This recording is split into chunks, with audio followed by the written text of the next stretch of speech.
Welcome to Bible Stories, where we dive deep into the mysteries of faith, scripture, and ancient wisdom. In today's video, we're exploring a theme that might shake the very foundation of what we believe about humanity and our origins. Imagine for a moment that humans aren't all the same, that instead, ancient texts describe three distinct types of people: those born of light, those crafted from earth, and those who carry the fire within. These hidden teachings, found in books like the Gospel of Philip and Book of Enoch, suggest that human nature is far more complex than we've been told. Join us as we uncover how these banned and ancient texts reveal humanity's potential, our struggles, and the different paths each of us might be destined to walk. Before we dive in, make sure to hit that subscribe button and ring the bell to stay updated on our latest videos. And if you find today's discussion inspiring or thought-provoking, don't forget to leave a like, share this video with your family, friends, or church group, and drop a comment below with your thoughts. Let's discover together how these ancient truths could change the way we see ourselves and our purpose in this world. Forget everything you've been taught about the Genesis story that says humans were formed from simple clay or dust. Hidden within ancient texts, like the Gospel of Philip and the Book of Enoch, we find glimpses of a different story. These forbidden writings suggest that the first humans weren't beings of flesh at all. They were entities of pure light, extensions of God's own essence. They were not physical, not bound by the constraints of matter, and certainly not created to labor under the sun. Imagine, for a moment, a being that doesn't need to eat, sleep, or even feel pain. These were no ordinary humans. They were spiritual entities, free from every limitation we associate with the human experience. In so-called heretical texts, such as the Gospel of Philip, these radiant beings are described as direct emanations of divine energy. They weren't students of wisdom. They were wisdom itself, created with full knowledge and understanding, and perhaps most incredibly, possessing a freedom we can barely comprehend. Now consider this. Why would such beings be erased from mainstream religious texts, stripped from cultural memory, or buried in history? These ancient writings imply that these light beings had a pure and direct connection to God. No priests, no temples, no rituals needed. Their existence alone was an act of worship. And with such a connection, who needs intermediaries? This idea challenges the foundation of organized religion, which has long positioned itself as humanity's bridge to the divine. If these luminous beings existed, what purpose would organized religious institutions serve? But it's not just the Gnostic Gospels that hint at this truth. Other ancient manuscripts, from Sumerian tablets to Egyptian records, suggest similar ideas. It's as if ancient cultures wanted us to remember that human origins may be far more complex and celestial. Some texts go as far as to claim that these beings of light were the true humans, while what we consider humanity today is a later, degraded version. According to these sources, our physical bodies, with their flaws and limitations, act as a kind of prison for the soul, a dim reflection of what humanity once was. So, this brings us to a crucial question. What happened to these light beings? Why did our spiritual heritage get severed? Were these beings eradicated? Or could they still exist among us in hidden forms? And if so, could some of us carry traces of this original luminous essence? These beings were said to possess gnosis, true knowledge of the divine, and with it a kind of power that made them nearly godlike. But here's the twist. This knowledge, this gnosis, was seen as dangerous, even forbidden. Why would understanding our own origin be considered a threat? This is where conspiracy enters the picture. Those in power, be it the church, society, or other authorities, are not interested in individuals with true independent knowledge. They seek followers, not beings who recognize their divine origin. Consider the implications. If you knew you were a being of light, not just dust molded by a creator, it would challenge the very foundation of control systems that have been in place for millennia. This concept of a self-sovereign, divinely connected human is so powerful that it could shatter the existing structures of power and control. And this brings us back to the human type we are familiar with, as described in mainstream Genesis. Crafted from dust and clay, shaped by a creator's hands. But if we dive deeper, particularly into some banned texts, we find a drastically different perspective. These earthly humans, let's call them the second type, weren't so much created as they were assembled by a being vastly different from the benevolent creator we've come to know. This is where the concept of the demiurge emerges, a term you won't hear in your typical religious education. In Gnostic writings, the demiurge is described as a lesser, jealous god who constructed the material world, trapping the divine spark within layers of flesh, bone, and earth. Why did he do this? To establish control. These earthly humans are fundamentally different from the beings of light. They are bound by physical form, limitations, and mortality, all constructs to keep them grounded, confined, and obedient. In these ancient texts, this act of creation was less about crafting life and more about manufacturing a functional worker, a being that could be managed and controlled. Take a closer look at the traits of this earthly human type. They experience fear, hunger, and desire. These characteristics, which we see as the human condition, were no accident. They were design traits, intended to keep humans constantly striving, constantly in need, and always attached to a physical world ruled by limitations. Have you ever wondered why humans seem almost hardwired to obey authority or get trapped in endless cycles of routine and survival? According to these hidden texts, it's no accident. It's embedded in our very nature. But there's an even darker layer. The Gnostics believed this second type of human wasn't just bound by the material world. They were also deliberately kept away from true knowledge, or gnosis. This was a calculated move by the demiurge, who feared humans might one day understand their true nature. So these earthly humans were engineered to rely on intermediaries, systems, leaders, religions, all designed to keep them disconnected from the divine truth that was their original heritage.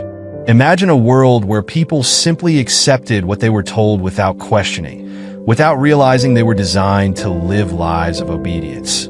This is exactly what the Gnostics proposed, not just that humanity was limited, but that it was intentionally made to be so. Envision a population carefully engineered to be compliant, to accept the reality presented before them without much scrutiny, and to place their trust in institutions that claim to offer salvation, security, or purpose but rarely deliver. The implications of this idea are vast. This isn't just a biological design. It's a blueprint for societal control, a plan that has been unfolding for millennia. This earthbound human type is exactly what mainstream narratives reinforce. It's the story we've all been taught, the one where humanity is depicted as fragile, in need of salvation, and existing primarily to serve some higher, often elusive purpose. But if this narrative was constructed to obscure our true origins, then what might the real purpose be? We've talked about the luminous beings of light and the earthbound humans, but now let's delve into a third, distinct type, the humans born of fire. These fire-born humans are neither purely spiritual nor entirely material. They embody something wholly unique. Ancient Persian texts and lesser-known apocryphal writings speak of this third type, describing humans with an unpredictable, unstoppable force within them. This force is often called fire, but it isn't a literal blaze. It's a potent, uncontainable energy, a drive that has the power to both create and destroy. Unlike the beings of light, they're not purely divine, and unlike earthbound humans, they're not entirely tied to the material world. Instead, they straddle the boundary between enlightenment and chaos. Fireborn humans are the rebels, the visionaries, the ones who can't sit still or be content with simple answers. These are the boundary pushers, the ones who demand change and reject the status quo. Ancient texts describe them as beings filled with divine wrath and creative fury. They don't passively accept reality. They reshape it, driven by an inner spark to question, disrupt, dismantle, and seek answers to the mysteries that others ignore. Here's where it gets even more intense. Some ancient sources suggest these fireborn humans were seen as a threat, not to the universe itself, but to those in power. A population of people who are both fearless and insatiably curious poses a serious risk to any form of control. These texts don't just depict the fireborn as fighters. They portray them as creators, individuals capable of manifesting new ideas, establishing societies, or even crafting unique spiritual paths. And this isn't mere metaphor. Some sources imply that these fire-born humans are more connected to the divine than other types, possessing an almost supernatural ability to bring about transformation. The demiurge, the lesser god who controls the earthly realm, is said to fear the fireborn because they defy suppression, refuse to be silenced, and can't be confined. These individuals don't conform. They're not interested in playing by anyone's rules. They possess an inner drive that constantly pushes them to break free from whatever systems they find themselves within. Across history, echoes of the fireborn can be seen in figures who defied the norms, moved society forward, and reshaped the world, often labeled as radicals or troublemakers. But perhaps they were something else entirely. Carriers of this ancient fireborn lineage, preserving that energy of creation and destruction in a world designed to suppress it.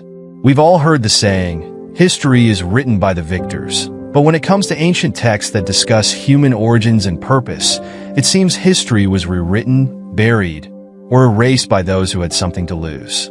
This brings us to what we might call the Neogenic doctrine, an ancient ideology about humanity that has been systematically erased.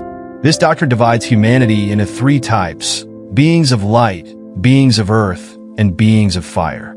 Knowledge of this doctrine posed a severe threat to both religious and political institutions, so it wasn't just swept under the rug, it was actively hunted down and destroyed.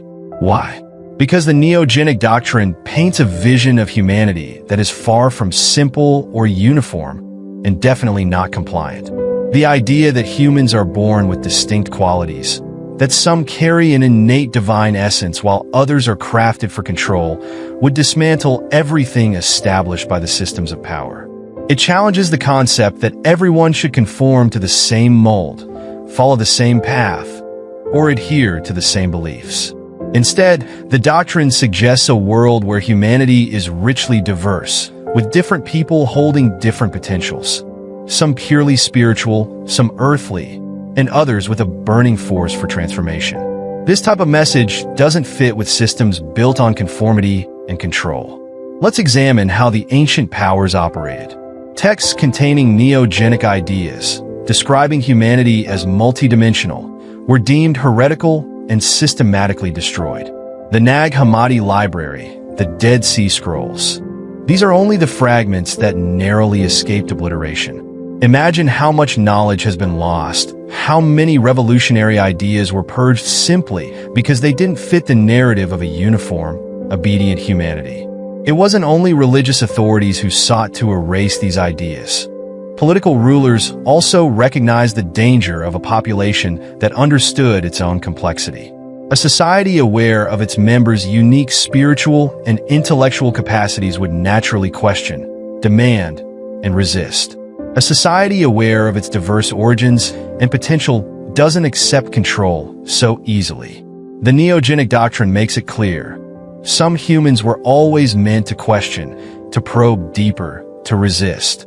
This doctrine suggests that universal control was never intended. It only exists because certain groups chose to withhold knowledge of humanity's true origins. By erasing these texts, those in power weren't merely getting rid of a few ideas. They were erasing entire ways of being, reshaping humanity into a predictable, manageable form. The lost doctrines remind us that humanity was once more connected, more dynamic, and far more aware. The campaign to destroy these records wasn't only about religion or heresy. It was about power over how we perceive ourselves, our purpose, and our potential. Imagine the implications if we truly understood that humanity is far more complex than we've been led to believe, with different individuals embodying unique strengths and divine connections.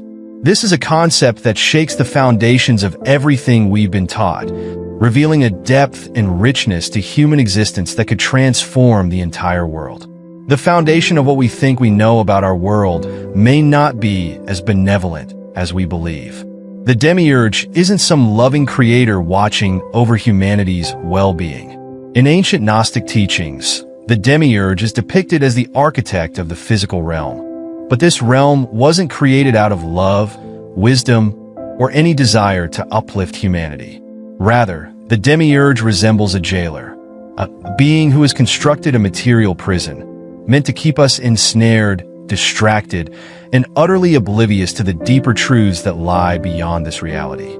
According to these banned texts, the entire physical world, with its rules, suffering, endless cycles of fear and desire, is the demiurge's masterpiece. But it wasn't created to empower us. It was crafted to hold us down. And the demiurge doesn't work alone. He is said to have a legion of helpers, or archons, entities whose sole purpose is to keep humanity contained.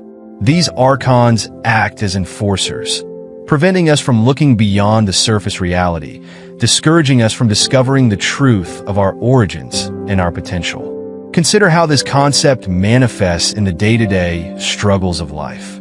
Everything around us, the systems, the distractions, even the limitations we're taught to accept, functions to reinforce the notion that we are nothing more than physical beings confined to the material world. Our lives become focused on survival, acquisition, and competition, while the more profound aspects of our existence, our spiritual dimensions, are left largely unexplored. This, according to Gnostic philosophy, is precisely what the demiurge desires.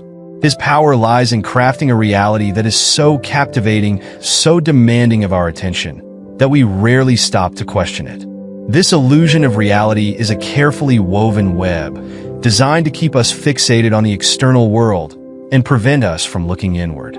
This is where the archons play a vital role. They're like cosmic gatekeepers, tasked with overseeing not only physical limitations, but also the boundaries of our minds and spirits. These archons feed on our ignorance, confusion, and suffering, trapping us in repetitive cycles of unfulfilled desires and unanswered questions. Even more disturbing, some sources suggest that the demiurge's influence extends beyond the material world, seeping into our very thoughts, beliefs, and perceptions. Systems of power, institutions that claim to guide and support us, are not random byproducts of human civilization. Instead, they are structures purposefully built to enforce the demiurge's agenda, ensuring that humanity remains unaware that this world is, at its core, a construct. This reality is not the natural order, it's a cage. The illusion isn't merely in the societal systems we're surrounded by, but also in the pervasive belief that there's nothing beyond this physical existence. The demiurge aims to keep humanity convinced that our bodies, our lives, and our struggles are all that there is.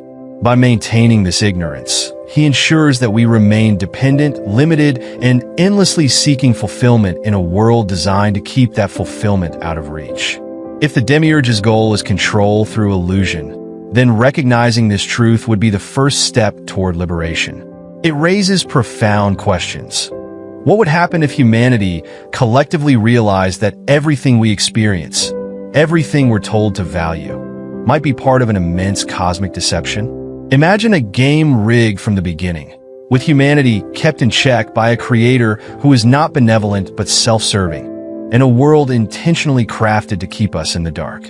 Ancient mystics and esoteric traditions, sources often dismissed or sidelined by mainstream religions, have been suggesting this very concept for thousands of years, that humanity is not a single, uniform entity, but a complex spectrum of beings with distinct origins and essences. From ancient Egypt to Persia, early Hindu texts, and the mystical writings of the Kabbalah, there is a recurring notion that humanity's essence is not a one-size-fits-all. Instead, humanity is a blend of beings born of light, earth, and fire, each with its own unique role and purpose. Take, for example, the mystics of ancient Persia, who spoke of a tripartite human nature. They described fire souls, beings imbued with a raw, uncontainable energy capable of both creation and destruction. These beings weren't rebels for rebellion's sake. They were here to disrupt the status quo, to instigate transformation in a world that resists change. Similarly, Hindu teachings speak of the gunas, qualities of light, inertia, and fire, which define the forces that drive individuals. Sound familiar? This concept of humanity being composed of distinct spiritual types wasn't merely philosophical musing. It was a practical framework for understanding oneself and the world. In Kabbalistic teachings, human beings are depicted as vessels containing divine sparks, fragments of a higher realm scattered throughout creation. But not every vessel is identical. Some individuals are naturally drawn to enlightenment and divine light, while others are bound tightly to earthly desires or consumed by fiery ambition. These aren't just metaphors. They are descriptions of actual, distinct forces believed to reside within each person. It's as though these ancient traditions were issuing a warning. Understand your origins, for only by knowing yourself can you break free from the mold imposed upon you. But why would such a concept be forbidden? Why would recognizing one's own essence be considered dangerous to the extent that it had to be hidden, banned, or even destroyed? Because if humanity embraced the idea that we are composed of distinct spiritual energies, it would unravel the universal control model that religious and political institutions rely on. A light soul seeks enlightenment and knowledge. An earthbound soul finds comfort in stability and routine. And a fire soul lives to disrupt, ignite new ideas, and challenge the established order. Now, imagine if each of these souls were aware of their nature and potential.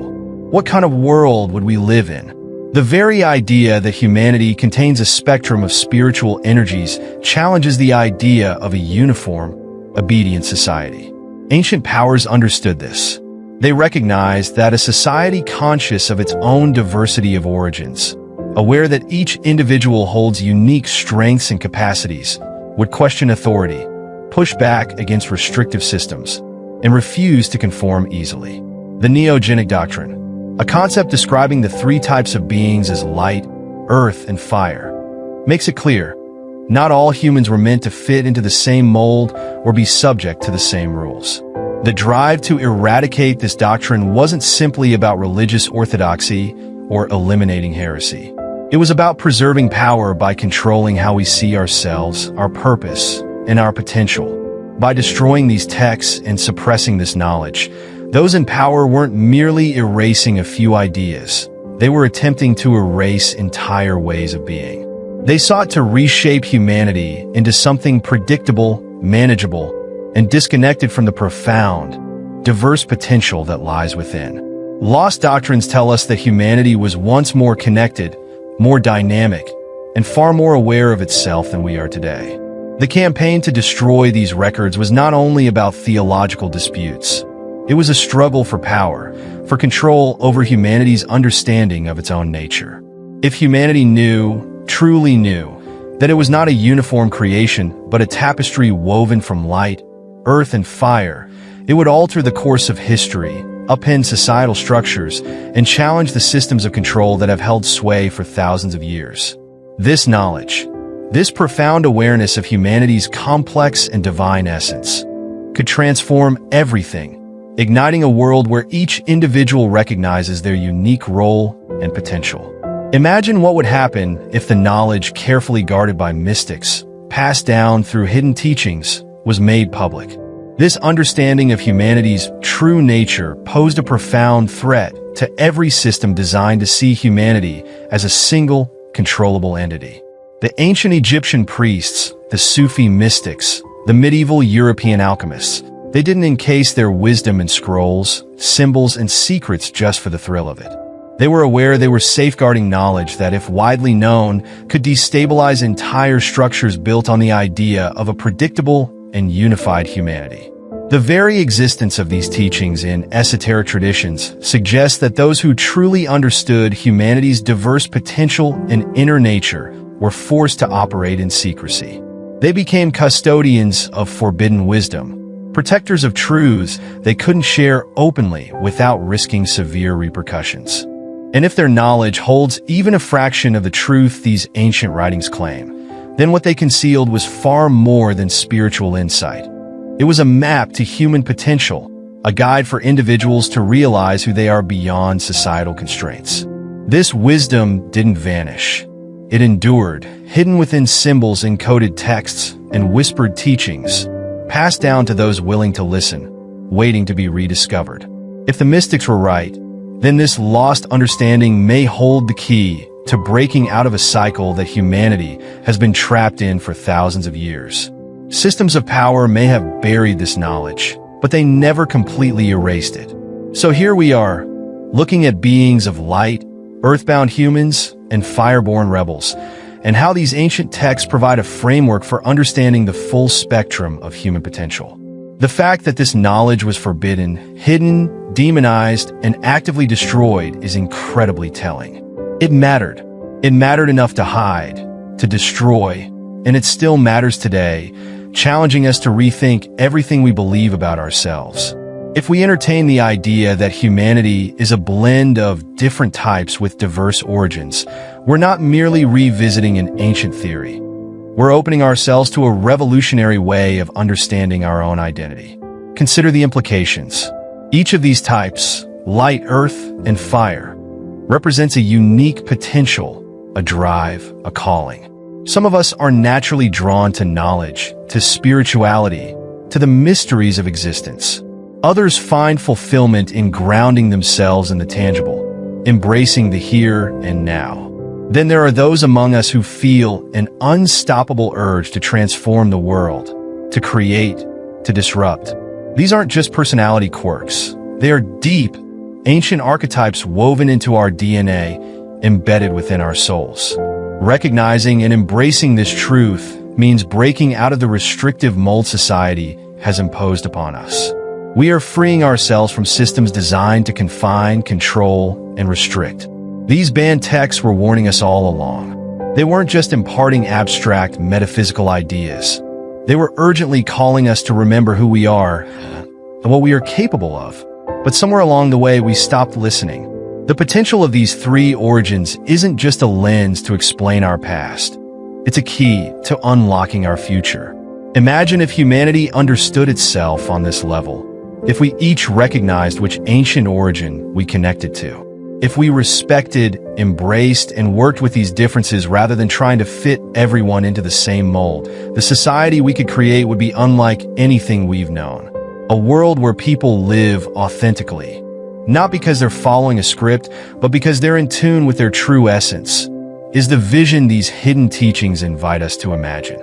A world where humanity isn't driven by ignorance or fear, but by a full awareness of its origins and purpose. This is why such ideas were silenced, deemed dangerous, and buried away. A humanity that knows itself, that understands its power, doesn't need chains of control, doesn't submit to imposed limitations, and certainly doesn't settle for a life of quiet submission. This has been a lot to unpack, and perhaps some of it seems far-fetched, but if nothing else, these ancient texts and forbidden ideas serve as a reminder of a profound truth. We are more complex, more diverse, and more powerful than we've been led to believe. And maybe, just maybe, rediscovering these aspects of ourselves is the first step toward reclaiming our true potential. Thank you for joining us on this journey into one of the most profound teachings about humanity. If these ideas resonated with you or challenged what you've always believed, remember that you're not alone. Ancient wisdom from across culture speaks to a truth that transcends time, that humanity is richly diverse, powerful, and filled with divine purpose. Whether we're drawn to enlightenment, grounded in the earthly realm, or driven by a fire that pushes us to transform the world, there's something for each of us to discover about ourselves. If today's video opened new perspectives or raised questions, please subscribe to our channel, leave a like, and share your insights in the comments below. And don't keep this message to yourself. Share it with your church group, friends, and family. Together, let's keep the conversation going, digging deeper into the hidden truths and discovering our full potential. Until next time, stay curious, keep exploring, and remember, the truth may be hidden, but it's never lost.